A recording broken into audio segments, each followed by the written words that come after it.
Assalamu alaikum, this is Farooq Khan. Welcome back to another video. I hope you all are doing well. So इस video में हम लोग chapter 2 translation elements के book exercise के short question answers करेंगे. इसके MCQs तो पहले ही ऑलरेडी कर चुके हैं और हम लोगों ने इसके आईपीसी नेम्स भी कर लिए हैं. आज हम लोग शॉर्ट क्वेश्चन आंसर्स करेंगे इस चैप्टर के. क्वेश्चन नंबर 2 से स्टार्ट करेंगे. Give reasons of the following. Reason number 1 है why to transition element show variable oxidation state. तो पहले आपको पता होना चाहिए कि ऑक्सीडेशन स्टेट क्या होती है. टर्म ऑक्सीडेशन स्टेट प्रेफर करते हैं हम वैलेंसी को. वैलेंसी होते हैं नंबर ऑफ इलेक्ट्रॉन्स जो किसी भी एटम को एलिमेंट को अपना ऑक्टेट कंप्लीट करने के लिए चाहिए होते हैं. फॉर एग्जांपल ऑक्सीजन की एग्जांपल ले लेते हैं. ऑक्सीजन में 6 इलेक्ट्रॉन होते हैं. ये 6 ग्रुप से बिलोंग करता है. इसको 2 इलेक्ट्रॉन चाहिए होते हैं अपने ऑक्टेट को कंप्लीट करने के लिए. सो ये इसकी वैलेंसी होगी.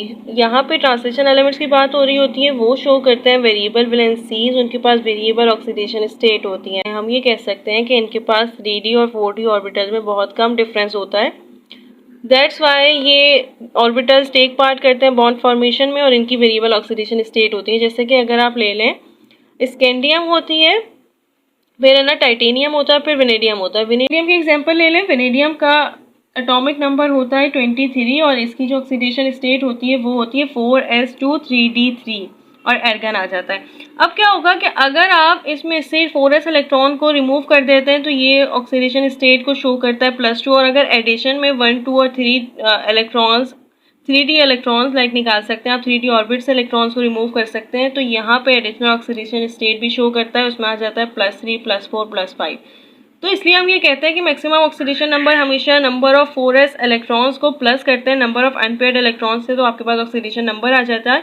और ये ऑक्सीडेशन नंबर वेरिएबल होते हैं क्योंकि इसमें बॉन्ड फॉर्मेशन होती है. वो ज़रा 4s और 3d दोनों ही बॉन्ड फॉर्मेशन कर रहे होते हैं क्योंकि इसमें बहुत स्मॉल डिफरेंस होता है. जब भी आप 4s इलेक्ट्रॉन्स रिमूव करेंगे तो ये वेरिएबल ऑक्सीडेशन स्टेट को शो करेगा. 3d से इलेक्ट्रॉन को रिमूव करेंगे तब ये एडिशनल ऑक्सीडेशन स्टेट को शो करेगा. That's why.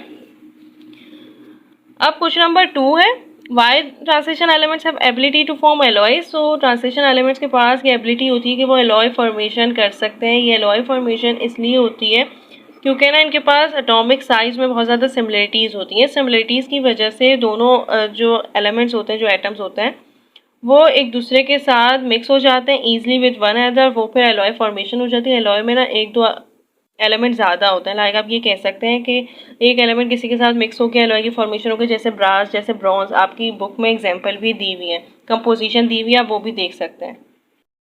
अब रीज़न नंबर 3 है why CO2 plus ion is blue and ZN+2 is colourless. तो आपको ये पता होना चाहिए कलर फॉर्मेशन में पहले आपको ये पता होना चाहिए कि विबग्योर होता है.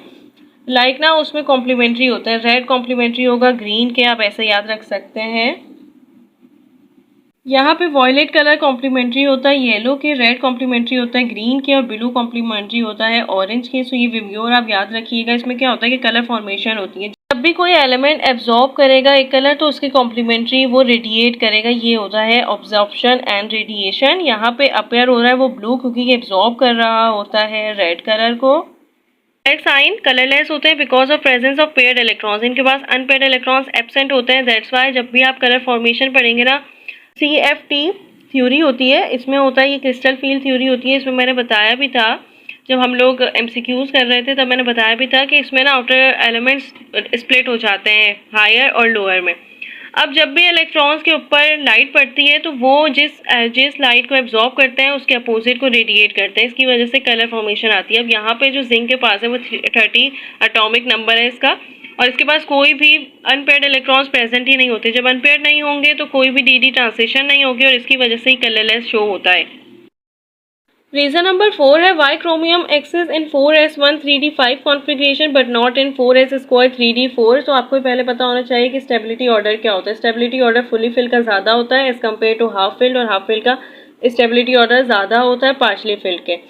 यहाँ पे कहा हुआ है क्रोमियम एक्सेस क्यों नहीं करता है ऐसी ऑक्सीडेशन स्टेट में क्योंकि सारे स्कैंडियम वेनेडियम सबके सब ऑक्सीडेशन स्टेट ऐसे ही शो करता है. तो असल में क्या होता है कि हम कहते हैं कि क्रोमियम और कॉपर शो करता है नॉर्मल ऑक्सीडेशन स्टेट क्योंकि इनके पास वैसी ऑक्सीडेशन स्टेट नहीं होती जैसे कंपेयर टू अदर एलिमेंट्स. इसीलिए क्योंकि इनके पास ना more stability, because to gain more stability ये अपनी ऑक्सीडेशन स्टेट को अलग कर लेते हैं. क्रोमियम कंटेन करता है 4 सिंगल पैरेलल इलेक्ट्रॉन्स. लाइक हम ये कहते हैं कि इसके पास ऑक्सीडेशन स्टेट होती है 4s1 3d5. अब जब क्रोमियम कंटेन करता है 4 single parallel electrons in 3D orbital, therefore 1 electron of 4s orbital jump हो जाता है 3D ऑर्बिटल में to make it half filled. अब 3D में half filled and reaches the more stable configuration, क्योंकि हाफ फिल की ज़्यादा होती है as compare to partially fill, और फुली फिल की तो ज़्यादा होती है, जैसे फुली फिल होती है जिंक में जैसे, क्योंकि उसके पास एब्सेंट होती है पेयर्ड लाइक अनपेयर्ड इलेक्ट्रॉन्स की एब्सेंट होती है, इसमें सब पेयर्ड इलेक्ट्रॉन्स जिंक पे प्रेजेंट होते हैं, तो इसलिए वो फुली फिल होता है और मोर स्टेबिलिटी गेन कर लेता है। इसी की वजह से ही आपको वो वाइट शो होता है, कलरलेस होता है। अब हमारे पास रीजन नंबर 5 है, why binding energy of zinc is least in 3D series. आपको पहले पता होना चाहिए बाइंडिंग एनर्जी क्या होती है। बाइंडिंग एनर्जी वो अमाउंट ऑफ एनर्जी होती है जो हमें रिक्वायर हो to separate the constituent of bond system. Like हम ये कह सकते हैं कि एटम्स को, न्यूक्लियाई को, पार्टिकल्स को सेपरेट करने के लिए जो अमाउंट ऑफ एनर्जी रिक्वायर होती है वो होती है बाइंडिंग एनर्जी।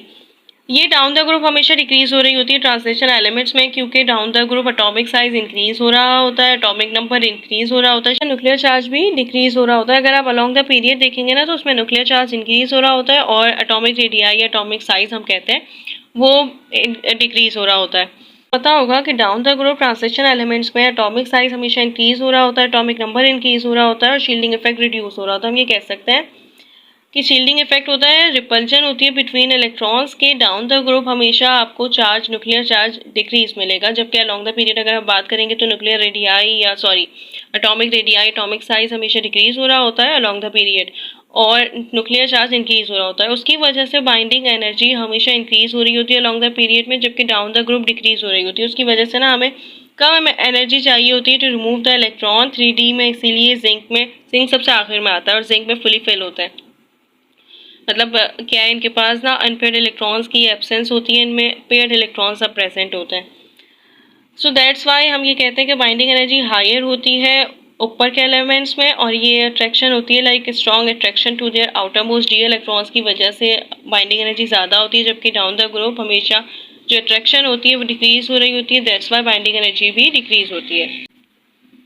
अब हमारे पास नेक्स्ट क्वेश्चन है, write down the balance chemical equation for the following reactions. ये रिएक्शंस दिए हुए और इसमें आपको इक्वेशंस बतानी है। कंसंट्रेटेड नाइट्रिक एसिड के कॉपर के साथ रिएक्शन करवाना है। जब भी आप कॉपर के साथ कंसंट्रेटेड नाइट्रिक एसिड का रिएक्शन करवाएंगे तो आपके पास प्रोडक्ट होता है कॉपर नाइट्रेट और नाइट्रोजन डाइऑक्साइड, जबकि वाटर भी होता है, तो ये इसका प्रोडक्ट है। रिएक्शन करवाते हैं कंसंट्रेटेड सल्फ्यूरिक एसिड के साथ विद कॉपर, तो कॉपर का जब भी आप कंसंट्रेटेड सल्फ्यूरिक एसिड के साथ रिएक्शन करवाएंगे तो कॉपर सल्फेट मिलता है प्रोडक्ट में और sulphur dioxide, copper sulphate CuSO4 और सल्फर डाइऑक्साइड SO2। तो हमारे पास इक्वेशन है रिएक्शन ऑफ पर magnet with oxalic acid. Oxalic acid होता है H2C2O4, इसका रिएक्शन करवाना है पर मैग्नेट के साथ। याद रखिएगा यहाँ पे पोटेशियम नहीं दिया हुआ, पोटेशियम पर मैग्नेट होता तो आप K2MnO4 लिखते हैं, बट यहाँ पे सिर्फ और सिर्फ मैग्नेट दिया हुआ है पर मैग्नेट, तो आप लिखेंगे MnO4। इसका रिएक्शन करवाएंगे ऑक्सैलिक एसिड के साथ तो प्रोडक्ट होगा कार्बन डाइऑक्साइड, Mn मैग्नीज और 8H2O। और नेक्स्ट हमारे पास है reaction of dichromate with ferrous sulphate. So यहाँ पे देखें इन्होंने कहा हुआ है फेरस सल्फेट के साथ रिएक्शन करवाना है, लेकिन यहाँ पे डाइक्रोमेट है। डाइक्रोमेट का जब आप रिएक्शन करवाएंगे ना फेरस सल्फेट से, सिर्फ और सिर्फ Fe से रिएक्ट करवाइएगा, क्योंकि यहाँ पे पोटेशियम पर मैग्नेट, पोटेशियम डाइक्रोमेट नहीं दिया हुआ। अगर पोटेशियम डाइक्रोमेट होता तो हम लिखते K2Cr2O7 और फिर हम लिखते FeSO4 और देन फिर K2SO4 हो जाता, लेकिन यहाँ पे पोटेशियम दिया हुआ ही नहीं है। SO4 को अलग से नहीं करके लिख सकते, आपकी बुक में भी ऐसे ही क्वेश्चन लिखी हुई थी, सो आई थॉट कि ऐसे ही क्वेश्चन होनी चाहिए यहाँ पे, इसलिए हमने डाइक्रोमेट का रिएक्शन करवाया है आयरन के साथ और 14H+ है, प्रोटॉन है, और देन फिर H2O लिब्रेशन हो जाएगी वाटर की। फेरस हमें मिला है, आयरन हमें मिला है प्रोडक्ट में और क्रोमियम भी। तो ये है इसका reaction of manganese with dilute sulphuric acid. जब भी आप मैग्नीज का रिएक्शन करवाते हैं ना डाइल्यूट सल्फ्यूरिक एसिड के साथ, तो आपको मैग्नीज सल्फेट मिलता है, उसका प्रोडक्ट होता है मैग्नीज सल्फेट, H2 गैस की लिब्रेशन होती है। जबकि reaction of iron with chlorine, जब भी आप आयरन का क्लोरीन के साथ रिएक्शन करवाते हैं तो आपको मिलता है फेरस क्लोराइड FeCl3, प्रोडक्ट होता है।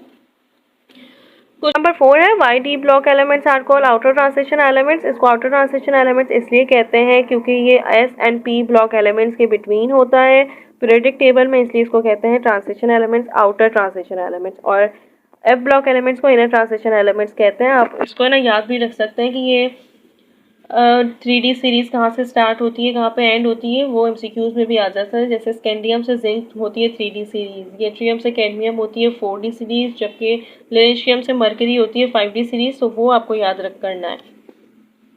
अब क्वेश्चन नंबर 5 है, write down the effect of pH change on the dichromatic equilibrium in water. ये आपकी बुक में क्रोमेट और डाइक्रोमेट का इक्विलिब्रियम दिया हुआ है। उसमें क्या होता है कि ये pH ना चेंज कर रहा होता है। अगर आप एसिड ऐड करते हैं तो इक्विलिब्रियम शिफ्ट हो जाता है लेफ्ट में, रिजल्ट होता है डाइक्रोमेट की फॉर्मेशन होती है, डाइक्रोमेट सॉल्यूशन की फॉर्मेशन होती है, रेड डाइक्रोमेट। जबकि अगर आप बेस डालते हैं ना, ऐड करते हैं, तो वो फिर इक्विलिब्रियम शिफ्ट हो जाता है राइट पे और रिजल्ट होती है क्रोमेट की फॉर्मेशन। तो ये होता है कि पीएच सेंसिटिव होता है, ये पीएच पे डिपेंड करता है।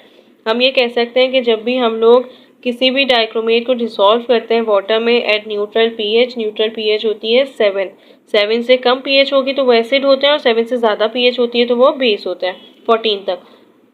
तो क्या होगा कि क्रोमेट और डाइक्रोमेट इक्विलिब्रियम फॉर्मेशन हो जाती है, देन फिर एसिड और बेस को डालते हैं तो वो फिर आपको मिल जाता है कि रिजल्ट किसका हो रहा है, किसकी फॉर्मेशन हो रही है। तो इसलिए ये चेंज पीएच में इन्फ्लुएंस करता है डिस्ट्रीब्यूशन ऑफ वीक एसिड और conjugate base in the solution. अब हमारे पास क्वेश्चन नंबर 6 है, melting point of D block elements increase up to the middle of the series and then decrease why. So melting point ना हमेशा middle तक increase हो रही होती है, देन फिर इंक्रीज होती है, डिक्रीज होती है, ऐसे ना चल रहा होता है। एक दफ़ा इंक्रीज भी हो रही होती है, बाकी डिक्रीज हो रही होती है। तो ये क्यों, क्या ऐसा ट्रेंड है, क्यों इसको डिक्रीज भी करवा रहा है, इंक्रीज भी करवा रहा है? असल में क्या होता है कि डाउन द ग्रुप ना हमेशा 3D सीरीज की अगर हम बात करें स्कैंडियम टू जिंक, तो down the group atomic size तो इंक्रीज हो रहा है, लेकिन ना मैग्नीशियम तक, जैसे मैग्नीज है ना Mn, उसकी सबसे ज़्यादा ऑक्सीडेशन स्टेट होती है, आपने देखा होगा +7 होती है, KMnO4 में भी +7 शो करता है वो। तो क्या होता है कि वहाँ तक अनपेयर्ड इलेक्ट्रॉन्स ज़्यादा होते हैं, लेकिन देन जब आप देखेंगे ना डाउन द ग्रुप हमेशा डिक्रीजिंग हो रही होती है नंबर ऑफ अनपेयर्ड इलेक्ट्रॉन्स की। इसी की वजह से melting point, boiling point decrease हो रहा होता है down the group because of the presence of unpaired electrons. Down the group हमेशा डिक्रीज हो रहे होते हैं unpaired electrons. Peak of the middle of the series influence करते हैं stability associated with half fill और fully fill D sub shell, like zinc में fully sub shell होते हैं, मैग्नीज में भी जैसे अनपेयर्ड इलेक्ट्रॉन्स जिसमें ज़्यादा होंगे उसकी मेल्टिंग और बॉइलिंग पॉइंट भी ज़्यादा होगी। जैसे कि मैग्नीज में अनपेयर्ड इलेक्ट्रॉन सबसे ज़्यादा होते हैं तो मेल्टिंग और बॉइलिंग पॉइंट भी उसकी ज़्यादा होगी, देन फिर डिक्रीज होना शुरू हो जाते हैं। और सबसे ज़्यादा कम पता है आपको मेल्टिंग और बॉइलिंग पॉइंट किसकी सबसे ज़्यादा कम होती है, तो वो जिंक की सबसे कम होती है, क्योंकि जिंक के पास सबसे ज़्यादा स्टेबिलिटी होती है, एब्सेंस होती है अनपेयर्ड इलेक्ट्रॉन्स की, सब पेयर्ड इलेक्ट्रॉन्स होते हैं, दैट्स वाई वो आपको कलरलेस भी दिखता है। इसी की वजह से उसके पास सबसे कम मेल्टिंग और बॉइलिंग पॉइंट भी होती है। सो ये इसका रीज़न है। अब ये लास्ट क्वेश्चन है और इसमें आपको कंपोजिशन और एप्लीकेशन बतानी है स्टील की, ब्रास की और ब्रॉन्ज की। हम ये कह सकते हैं कि ये कंपोजिशन और यूजेस हैं, लाइक ट्रांजिशन एलिमेंट्स की एप्लीकेशंस हैं।